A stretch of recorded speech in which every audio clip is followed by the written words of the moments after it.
How's it going, guys? Lucas here with my first video in a series of some of the substances I've done. Basically reviews and reflections on different substances.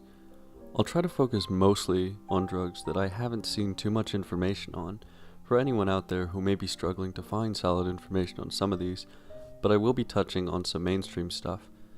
If you're not interested in watching the whole video, I'll have times in the description to jump to the chemical you're interested in.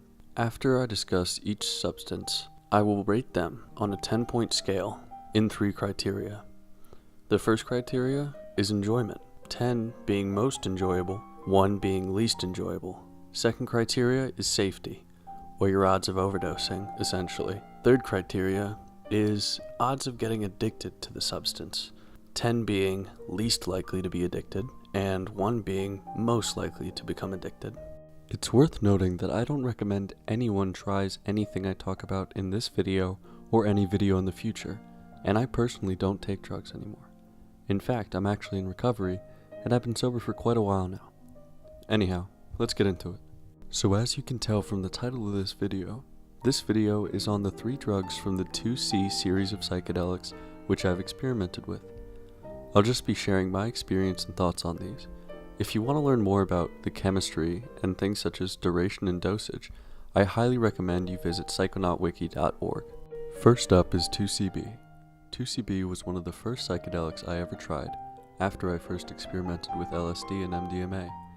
I preferred to snort 2C-B because I found the faster come-up made the nausea pass a lot faster, which I struggled with when I ate 2C-B. The primary downside to this was that snorting 2C-B, well, it really fucking hurts. Like pulling razor wire through your sinus. It's not great. Pretty much all 2Cs are like that actually, but I found 2C-B to be the most painful. 2C-B was something I enjoyed thoroughly for quite a while. At low doses, I was social, everything was bright, and the headspace was light. At higher doses, I experienced a lot of euphoria, and at extremely high doses, like 25 milligrams insufflated, the visuals became incredible, like falling into an acrylic painting. Although I was essentially incapacitated. I love taking 2C-B at concerts, especially combined with dissociatives like ketamine and DCK. Personally, I found 2C-B's empathy and love effects to be a lot more mellow than MDMA, which was perfect for me because I used to get a bit too lovey-dovey extra friendly on Molly, which I didn't really like. All in all, I'll give 2C-B an 8 out of 10 for enjoyment, a 10 out of 10 for safety, as it's extremely hard to overdose or have a bad trip on, and a 9 out of 10 on the lack of addictive effects, as I found my desire to use it decreased over time. 2C-B gets a total score of 27 out of 30. Next is 2C-E. I've only had one experience with 2C-E, and it was actually an accident, with someone mixing up their bags of 2C-E and OPCE, so I didn't go in expecting to have a psychedelic experience, but it was honestly still pretty nice. Now the headspace wasn't artificially euphoric like 2C-B, but rather introspective in a similar fashion to shrooms, but without all the confusion that I find usually comes with shrooms. Visually, everything looked very natural, flowing, and extra colorful.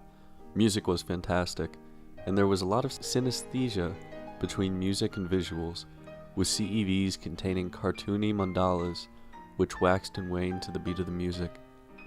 Although it lacked artificial euphoria, 2C-E was still an enjoyable experience overall.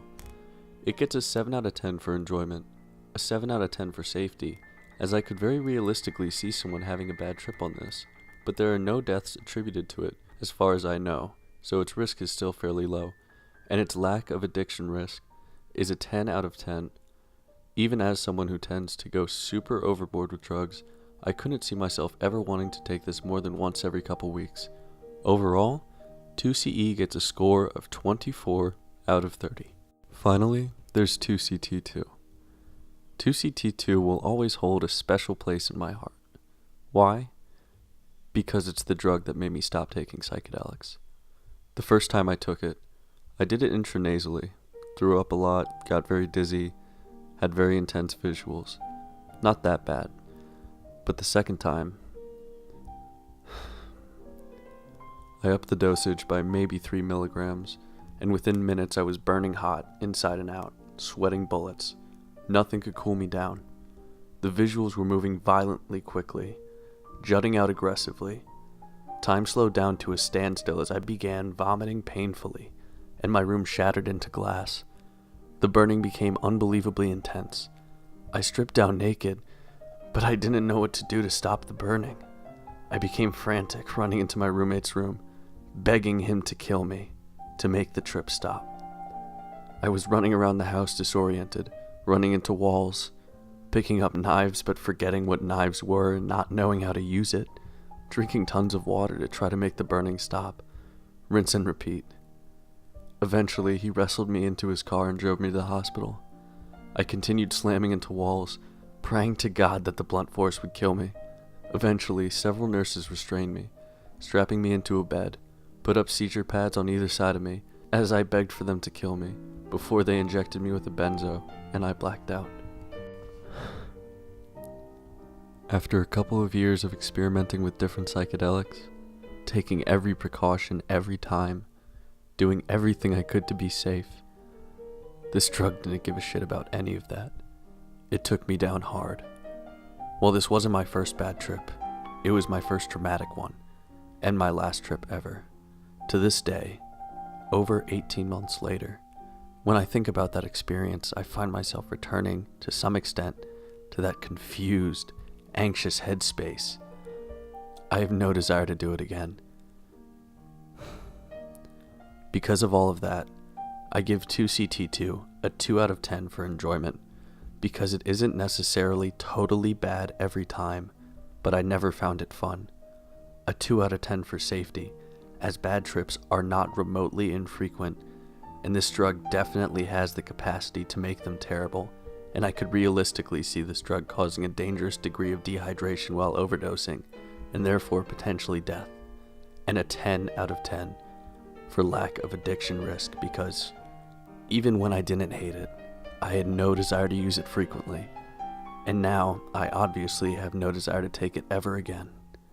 This gives 2C-T-2 a total score of 14 out of 30. That's all I have for today. I hope this video taught you guys something, just in case you've been looking around the internet without any luck, especially on 2C-T-2. I couldn't find too many reports on it, especially not on different dosages and different routes of administration. If you have any requests for videos, just drop a comment, and if I've taken what you recommend, I'll talk about that. If you guys want to know more about me, my history with addiction, or my sobriety now, I'm more than happy to talk about those too.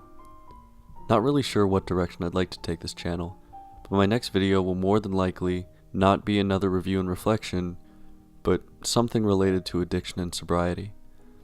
I'd like to see which video gets better reception.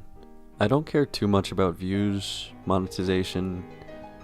I'm not really interested in stuff like that.